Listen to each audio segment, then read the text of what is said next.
Hi friends, welcome to my channel. ఈరోజు నేను గోబీ 65 చేస్తున్నాను. నేను కాలీఫ్లవర్ ఒకటి తీసుకున్నాను. ఇలాగా కట్ చేసుకోవాలి. చిన్నగా కాకుండా మీడియం సైజులో ఇలాగా కట్ చేసుకోవాలి. స్టవ్ వెలిగించుకుని కడాయి పెట్టుకుని 3 గ్లాసులు నీళ్ళు పెట్టుకున్నాను. నీళ్ళు అయితే వేడైనవి. 1 స్పూన్ సాల్ట్ వేసుకుంటున్నాను. 1/2 స్పూన్ పసుపు. ఇప్పుడు మనం కట్ చేసుకున్న కాలీఫ్లవర్ ఇందులో వేసుకోవాలి.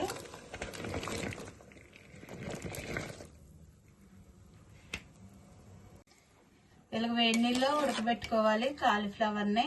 ఇందులో ఉన్న డస్ట్ అంతా బయటకు వచ్చేద్ది. ఇలా ఉడికించుకుందాం. ఇలా 50% ఉడికించుకుంటే సరిపోద్ది.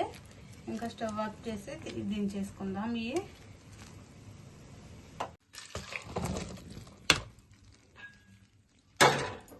ఇలా జాలి గిన్నెలోకి తీసుకోవాలి. నీళ్ళు వాడాలి బాగాన. బౌల్ తీసుకుని 3 స్పూన్లు కార్న్ఫ్లోర్, 4 స్పూన్లు మైదా,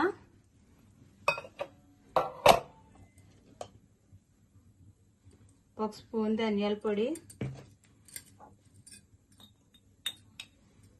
1 స్పూన్ గరం మసాలా, 1/2 స్పూన్ మిరియాల పొడి,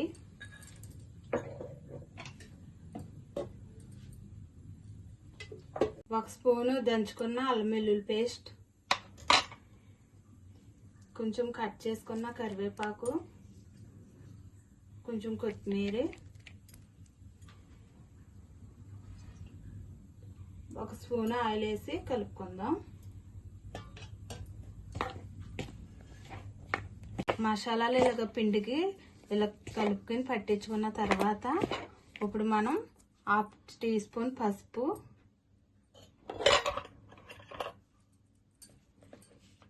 1 స్పూన్ కారం,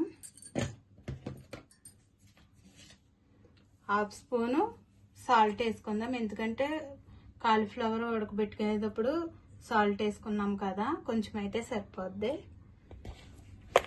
ఇలా కొంచెం వాటర్ వేసి కలుపుకోవాలి.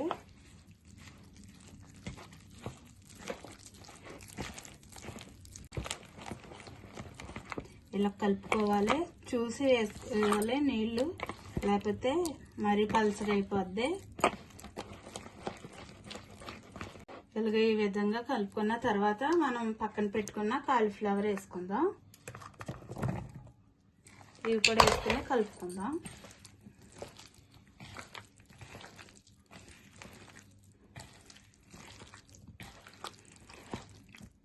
ఈ విధంగా కలుపుకోవాలి. మరి గట్టిగా కాకుండా పలుచగా కాకుండా ఇలాగ జ్యూసీ లాగా కలుపుకోవాలి. పై కడాయి పెట్టుకుని ఫ్రైకి సరిపడా ఆయిల్ వేసుకుందాము. ఆయిల్ అయితే వేడయింది. ఇప్పుడు మనం విడివిడిగా వేసుకోవాలి. ఇది ఒకటి ఆయిల్ వేడిగానే ఉండాలి కాలీఫ్లవర్ వేసుకునేటప్పుడు. మనం ఇవి వేసాక 1 నిమిషం వరకు కలుపుకోకూడదు, లేకపోతే అంటుకుపోతాయి. ఇప్పుడు ఇలాగా కలుపుకోవాలి.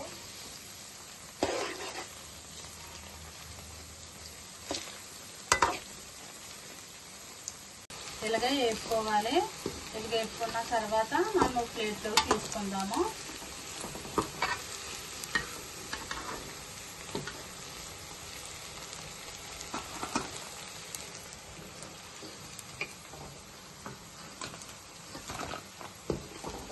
మిగిలిన కూడా ఇలా వేసుకుని వేసుకోవాలి. స్టవ్ పై వేరే కడాయి పెట్టి 1 స్పూన్ ఆయిల్ వేసుకుందాము. ఆయిల్ అయితే వేడయింది. కట్ చేసుకున్న వెల్లుల్లిపాయలు,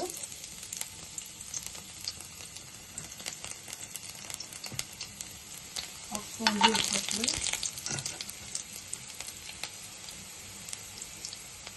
5 పచ్చిమిర్చి చీల్చుకొని వేసుకోవాలి.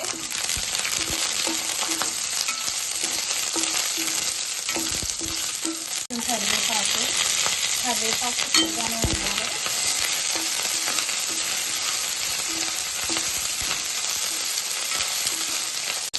ఇలా వేగాక ఇప్పుడు మనం వేసుకున్న కాలీఫ్లవర్ వేసుకోవాలి. వేసుకొని కలుపుకుందాం.